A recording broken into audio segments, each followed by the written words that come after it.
Hello दोस्तों, आज practice के साथ साथ आप सीखेंगे भी। और प्रैक्टिस किसकी? डिटर्मिनेंट्स की ये प्रैक्टिस। तो डिटर्मिनेंट्स के अंदर one, two, some, any, little, few, all, both, much, many, several, यानी कि सभी डिटर्मिनेंट्स को जैसे ही जिस डिटर्मिनेंट्स का डिस्कशन आएगा हम करते रहेंगे साथ में, और साथ में एक प्रैक्टिस शायद सॉल्व करेंगे। तो यहाँ पर स्टार्टिंग के अंदर जो फर्स्ट क्वेश्चन है अपना हाउ, उसके बाद many do you, how many do you want, आप कितना धन चाहते हैं। इस तरह से जो मनी होती है, बिल्कुल सिंपल तरीके से छोटे बच्चों को समझ में आए, बड़ों को भी आए। जो मनी होती है, मनी कौन सी? यही वाली मनी, धन जिसको कहते हैं, जिस धन को हम तोलते हैं उस धन की बात हो रही है। रुपया जो होता है, रुपीज, ये काउंटेबल है। और ये जो बैलेंस किया जाता है, जिस चीज़ को हम तोलते हैं उसके लिए हम लगाएंगे मच, और इसके लिए लगाएंगे मैनी।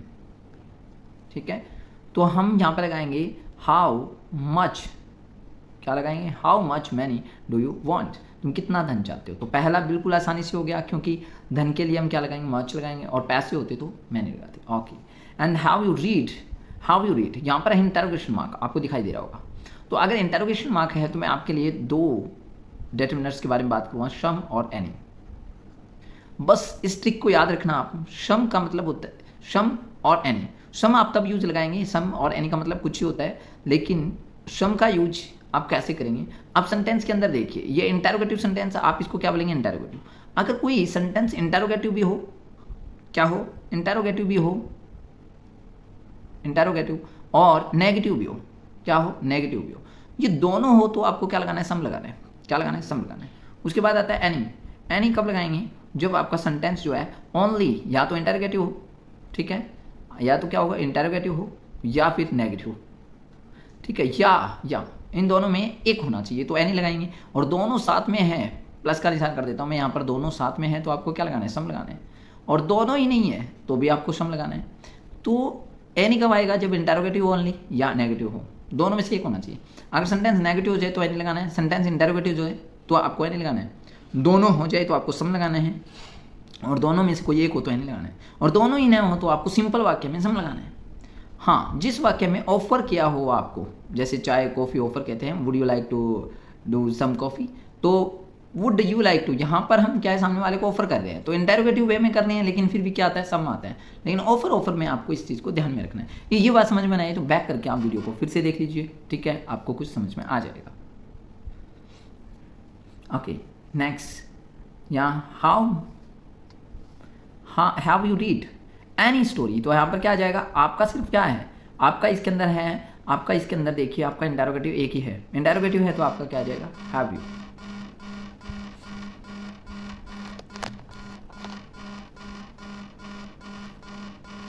पता नहीं कौन कॉल पे कॉल किए जा रहे हैं। आई have read short story in Hindi but only in English. I have read, तो यहाँ तक हमारा सेंटेंस है। आप यहाँ तक आप देखिए, कोई इंटरोगेटिव है? नहीं है। कोई नेगेटिव है? नहीं है। तो हम क्या लगाएंगे? Sum. I have read some short story in Hindi but only in English, तो आप गेस कीजिए इसके अंदर क्या आना चाहिए। तब तक मैं कॉल चेक कर लेता हूँ।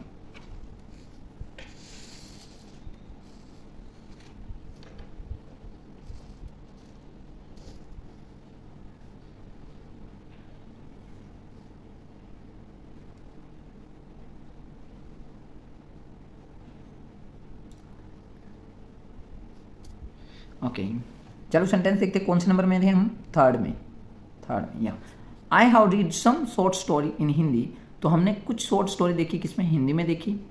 और उसके बाद बट ओनली इन इंग्लिश, तो उसके बाद क्या? ओनली इन इंग्लिश, ओनली, अब मैं ऐसे कहूँ only few in English, few है कुछ, जो नए के बराबर कह सकते हैं, कुछ मतलब इंग्लिश में देखी, तो मतलब ओनली लग गया ना, ओनली फ्यू इन इंग्लिश। बाहर बारिश का मौसम चल रहा है, मैं ऑफलाइन वीडियो इसी वजह से बना रहा हूँ, ठीक है। तो इस तरह के केस में आप क्या लगाएंगे? इस तरह के केस में इस तरह से सम या फ्यू का यूज करते हैं। अब few, a few, the few, ये कहाँ पे यूज करते हैं? फ्यू, ए फ्यू और दी फ्यू, ठीक है, इनको ध्यान से समझिए। फ्यू का मतलब होता है नाम मात्र, बिल्कुल भी नहीं, मतलब है नहीं, पढ़ी नहीं, मतलब ठीक है। तो यहाँ पर जैसे कि अगर मैं ऐसे करता हूँ ओनली फ्यू इन इंग्लिश, तो यहाँ पर ऐसे क्या क्या रहेगा आपने, ठीक है, ऐसे लगेगा कि मतलब कुछ स्टोरी इंग्लिश में तो पढ़ी नहीं है, ठीक है। तो आप अगर यहाँ पर ए फ्यू लगा के कुछ but only a few in English, तो मतलब कुछ एक इंग्लिश में, तो ए फ्यू लगाएंगे तो ज़्यादा अर्थनुमा बनता है, तो ये ज़्यादा बेस्ट भी रहता है। फिर से हम यहाँ पे आते हैं, फ्यू के अंदर क्या होता है, नाम मात्र। ए फ्यू का मतलब जिससे कुछ तो हो, जिसको हम कुछ बता सके। दे फ्यू का मतलब जो हो उसका कन्फर्मेशन नहीं हो। जैसे कि मैं इसको एग्जाम्पल के थ्रू बनाता हूँ, ये एक इसके साथ और देख देते हैं, लिटल, ए लिटल और दे लिटल। अब बात ध्यान से सुने, few a few the few, little a little the little, जरा ध्यान से सीखिए। Few a few the few के अंदर देखिए और लिटल ए लिटल। मैं आपको एक एग्जांपल देता हूँ कि जैसे कि मैं किसी के घर पे गया और मैं किसी स्टूडेंट के घर पे गया, तो उसने क्या देखा, फ्रिज खोला, दूध चेक किया। दूध के लिए हम क्या लें, little a little the little में लगाएंगे। तो उसने जैसे मिल्क चेक किया कि मिल्क तो है ही नहीं, यानी सर और मेरे लिए, मतलब ये सर के लिए भी एक कप चाय नहीं बनेगी, मतलब उसके अंदर बिल्कुल भी दूध मिला ही नहीं उसको, यानी कि दूध था ही नहीं। ऐसे मान लीजिए कि दूध था तो उससे एक कप चाय नहीं बन सकती, इतना दूध था, ठीक है। इतना सा दूध था कि एक कप चाय भी नहीं बन सकती, वो चाय के लिए सोच भी नहीं सकता। तो कितना दूध है, लिटल मिल्क है, उसके अंदर कितना है, लिटल मिल्क है। दूसरा कंडीशन है लिटल के बाद कि जब उसने दूध देखा, दूसरी बार मान लेते हैं कि मैं दूसरी बार जाता हूँ, तब उसने देखा तो कुछ दूध, इतना दूध पड़ा है कि उन दोनों की चाय आधा आधा कप बन सकती है, तो हम उसको बोलेंगे ए लिटल, यानी जिससे काम चल जाएगा अच्छे से। उसके बाद आता है कि उसने एक बार मैं घर पे गया तो उसने देखा दूध तो फुल है, एकदम से जग भरा हुआ है, ठीक है, लेकिन दूध फटा हुआ है, जितना भी है वो फटा हुआ है, किसी काम के लायक नहीं है। तो उस कंडीशन में हम क्या लगाएंगे, दी लिटल। अब कुछ कहानी समझ में आई। मान लेते हैं आपके पास एक बाइक है, बाइक के अंदर आप बाइक स्टार्ट करते हैं, ठीक है, घर से निकलते वक्त आपने देखा कि ऑयल जो है वो इतना ऑयल है कि बाइक स्टार्ट ही नहीं हो रहा, इतना ऑयल है कि बाइक स्टार्ट नहीं हो रहा। इसका मतलब कितना ऑयल है, लिटिल ऑयल है। कंडीशन नंबर फर्स्ट में क्या होता है, लिटिल ऑयल है। दूसरा कंडीशन, आप बाइक स्टार्ट करके अपने गंतव्य स्थान तक या डेस्टिनेशन तक जहाँ जा रहे हैं वहाँ पहुँच सकते हैं, मतलब मुश्किल से, तो वो कितना है जिससे आपका काम चल जाए, वो है ए लिटिल। उसके बाद आता है आपका दी लिटिल वाला सेंस, यानी कि बाइक के अंदर पेट्रोल फुल है लेकिन बाइक पंचर है, ठीक है, उस कंडीशन में आप क्या लगाएंगे, दी लिटिल। तो कुछ कहानी समझ में आ रही है आपको, ये स्टोरी समझ में आ रही है, उसी को फ्यू वाली स्टोरी से अटैच करते हैं। फ्यू वाली स्टोरी में क्या है कि मान लेते हैं कि एक प्रोग्राम हो रहा है, या आपने आपके बर्थडे पे आपने सोचा कि सबको रसगुल्ले खिलाते हैं। तो रसगुल्लों में क्या है, आपने क्या किया कि रसगुल्ले जो है आपकी क्लास में 20 स्टूडेंट्स हैं, 20 नियर अबाउट 20 स्टूडेंट्स हैं, तो आप रसगुल्ले जो है आप 2 रसगुल्ले लेके आए। अब 2 रसगुल्ले हमारे पूरे 20 स्टूडेंट्स के अंदर कैसे चलेंगे, 2 रसगुल्ले तो फ्यू रसगुल्ले होते हैं, फ्यू रसगुल्लाज हो गया, तो फ्यू रसगुल्लाज काम के नहीं है, यानी कि फ्यू रसगुल्लाज लेके आए। और फिर आपने मान लेते हैं कि आप क्या किया कि आप 10 रसगुल्ले लेके आए, जिससे कि हम हाफ करके काम चला सकते हैं, तो उसको कहते हैं ए फ्यू रसगुल्लाज, 10 रसगुल्लाज के अंदर। फिर कंडीशन आती है दी फ्यू की। दी फ्यू के अंदर क्या होता है, दी फ्यू के अंदर कंडीशंस बनती है आपकी कि आपने कहा कि बस भरपेट खिलाऊंगा मैं सबको, आपने एकदम से वो बक्से आते हैं ना बड़े वाले, ठीक है, डिब्बे आते हैं, पिंपे आते हैं, क्या बोलते हैं उसको, वो आपने मंगवा लिए 2 कि सबको खिलाऊंगा मैं, ठीक है, गुरुजनों को भी और क्लास में 20 स्टूडेंट्स को भी। तो उस कंडीशन में क्या होता है, उस कंडीशंस के अंदर आप जो 2 डिब्बे लेके आए थे उसके अंदर खटास आ रहा था। किसी ने एक ने भी टेस्ट किया और देखा कि अरे 2 बॉक्स लेके आए या 2 डिब्बे लेके आए, या हमने 2 पिंपे लेके आए जो बड़े वाले जो होते हैं वो लेके आए, और वो किसी काम के लायक नहीं है, मतलब खटास दे रखे हैं, तो वो क्या हो गया, दी फ्यू कंडीशन होगी। यानी कि ऐसी कंडीशन में हम दी फ्यू यूज़ करते हैं जो होते हुए भी काम नहीं आए, ठीक है, होते हुए भी काम नहीं आए, या उस कंडीशन में जितना भी हो वो सारा लग जाए, ठीक है, उसको कहते हैं दी फ्यू कंडीशन, ठीक है। ओके, अब बढ़ते हैं आगे। तो यहाँ पर I read the letter again and notice that, मैंने एक बार लेटर को फिर से पढ़ा और नोटिस किया देयर वर, ठीक है, कितनी मिस्टेक है यहाँ पर, देयर वर कितनी मिस्टेक है, देयर आर मनी मिस्टेक कह सकते हैं, या सब मिस्टेक कह सकते हैं। यहाँ पर देखो ना नेगेटिव है ना इंटरोगेटिव है, तो मैं यहाँ पर सम भी लगा सकता हूँ, कोई दिक्कत नहीं है, सम भी लगा सकता हूँ, ठीक है, और क्या लगा सकता हूँ, मैनी लगा सकता हूँ, तो मैनी मिस्टेक्स, तो ये मैनी वाला ज़्यादा बेटर रहेगा। तो मैं आपको बता देता हूँ, सम है, मैनी है, या ए फ्यू है, या ए लिटर है, ये सारे सेमी कैटेगरीज के हैं। अब मिस्टेक तो हम काउंट भी कर सकते हैं, मिस्टेक जो भी है कि 3 मिस्टेक मिली, इसमें 4 मिस्टेक मिली, ऐसा भी कर सकते हैं। तो यहाँ पर बहुत सी मिस्टेक, जब ज़्यादा की तादाद में हम मिस्टेक की बात करते हैं तो मैंने मिस्टेक लगाते हैं। इट्स वेरी सिंपल, आप इस तरह से बता सकते हैं। Milk do you take every day, तुम कितना दूध रोजाना पीते हो। तो हाउ के बाद मिल्क, जैसे पैसे के साथ हमने क्या लगाया, जो धन के साथ हमने क्या लगाया, मच लगाया, तो ये मिल्क भी क्या है, बैलेंस करते हैं, तो इसके साथ भी हम क्या लगाएंगे, much. How much milk do you take every day. And उसके बाद आता है there are countries in the world, कितनी कंट्रीज है संसार के अंदर, where the population is not growing fast, जहाँ पर जनसंख्या वृद्धि है ना बहुत ज़्यादा फास्ट वृद्धि नहीं हो रही है, ऐसी कितनी कंट्रीज है। देयर आर, अब यहाँ पर क्या है, क्या ये सेंटेंस नेगेटिव है या इंटरोगेटिव, तो यहाँ तक ये सेंटेंस देखेंगे हम, ये क्या है, नेगेटिव है कि इंटरोगेटिव है, ये यहाँ तक देखेंगे। तो यहाँ तक हमने देखा कि इसके अंदर मैं कितनी कंट्री बताऊँ, कुछ तो कंट्री बताऊँ, अब बिल्कुल भी कुछ ही कंट्री नहीं बताऊँगा, तो भी ये सेंटेंस नेगेटिव में ज़्यादा आता है। फ्यू, लिटिल, ये दोनों सेंटेंस को क्या करते हैं, नेगेटिव करते हैं, जबकि ये क्या है, ए फ्यू कंट्रीज। हम थोड़ा सा कुछ बताएंगे, a few countries in the world and where the population is not growing fast, इस तरह से। And would you lend me your watch, क्या तुम मुझे अपनी घड़ी उधार, ठीक है, दोगे, फॉर कितने दिन के लिए लोगे, अगर उधार लोगे तो फ्यू डेज के लिए तो ले नहीं सकते, कम से कम कुछ दिन के लिए दो, ठीक है। अब किसी से कुछ मांगते हैं, ऑफराइज करते हैं तो सम या ए फ्यू लगाते हैं, तो आप ए फ्यू भी लगा सकते हैं, ठीक है, आप सम भी लगा सकते हैं इसमें, ठीक है, इस तरह से आप यूज करेंगे, ए फ्यू और सम दोनों लगा सकते हैं आप, ठीक है, समझ में आ रहा है कुछ, ओके।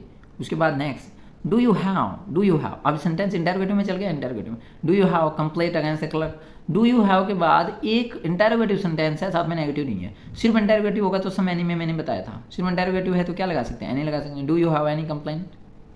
अब सिर्फ एनी क्यों लगाया, क्योंकि इंटरोगेटिव ओनली, और साथ में अगर नेगेटिव होता तो मैं सम लगा देता, अगर दोनों ही नहीं होता, सिंपल सेंटेंस होता तो मैं सम लगा देता। अब देखो दिमाग इसमें लगाना, ये बात मैंने बताई है, वीडियो को पीछे करके देख सकते हैं। उसके बाद आगे के सेंटेंसेस देखते हैं। Do you have complain against the clerk, क्या आएगा, एनी कंप्लेन अगेंस्ट, 1 नंबर हो गया।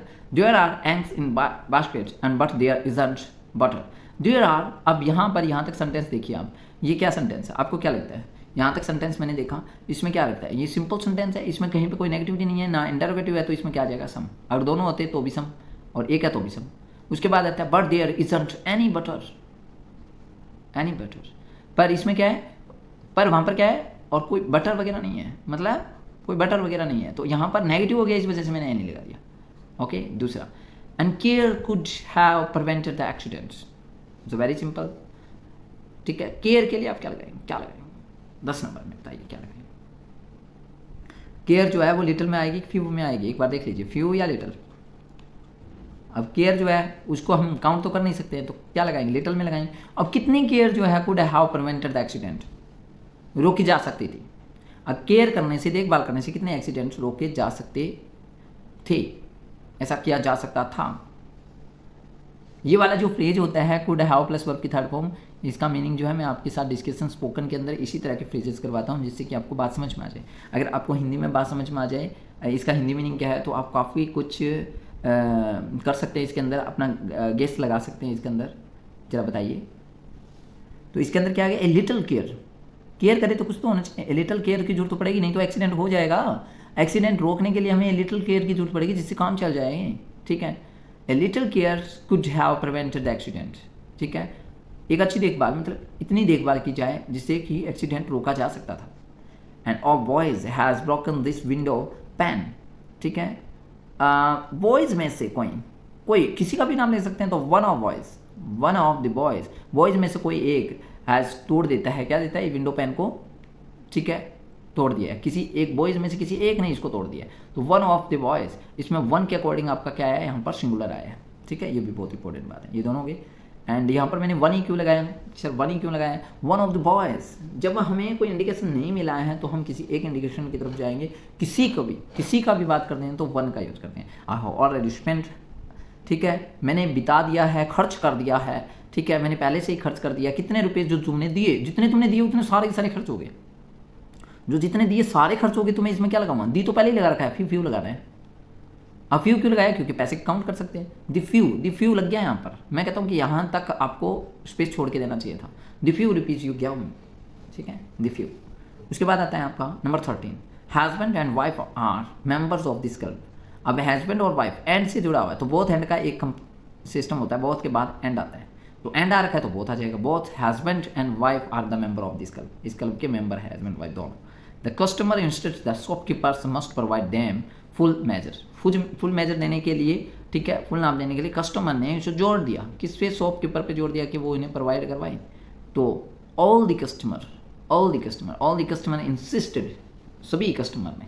तो वेरी सिंपल है यहाँ पर आप, ठीक है, जहाँ पर ओनली द सेम इस तरह से दिया हो या दैट दिया हो, इस वाली कंडीशंस के अंदर, ठीक है, ऑल लगाते हैं, ठीक है, ऑल लगाते हैं। या फिर हम क्या है, या फिर सुपरलेटिव डिग्री के अंदर ऐसा करते हैं। Okay, the story was published in the local newspaper, ठीक है। तो स्टोरी कहाँ पर पब्लिश हो रही है? In all the local newspaper, सभी लोकल न्यूज़पेपर के अंदर। Story was published in all the local newspaper. तो थोड़ा सा अगर आप अर्थ निकालने की कोशिश करेंगे, आपके दिमाग में ये सारे जो डिटर्मिनर्स हैं तो दी बेस्ट रहेगा। तो मैंने फ्यू लिटल के बारे में, सभी के बारे में बात कर ली, मच मैनी के बारे में मैंने बात कर ली आपके साथ, मैच मैनी, ठीक है, just a second, much many के बारे में बात कर ली, ठीक है। ईच और एवरी, ईच का मतलब होता है प्रत्येक और एवरी का मतलब होता है हर। जब ऐसा कोई बात हो कि हर कोई ऐसा करता है, हर व्यक्ति ऐसा करता है, तो एवरी, नहीं तो आपको ईच लगाना है, ठीक है, ईच लगाना है। तो ये एक सिंपल सी बात मैंने हिंदी अर्थ के साथ बताई है, आप कुछ समझे तो, नहीं तो मैं कुछ और जो नेक्स्ट वीडियो लेके आऊँगा विद सेंटेंस लेके आऊँगा, ताकि आपके साथ में प्रैक्टिस भी हो जाए। गेट द पॉइंट, ठीक है। अगर आपको वीडियो अच्छी लगी हो, कहीं ना कहीं कुछ हेल्पफुल लगी हो, तो प्लीज़ इस चैनल को कीजिए सब्सक्राइब, ठीक है। आप अच्छे से दिल से सब्सक्राइब कीजिए और भी करवाइए। और दूसरा, वीडियो को प्लीज़ लाइक ज़रूर करना अगर आपको हेल्पफुल लगी हो तो, नहीं तो आपकी जैसी मर्जी। Thank you very much, have a good day.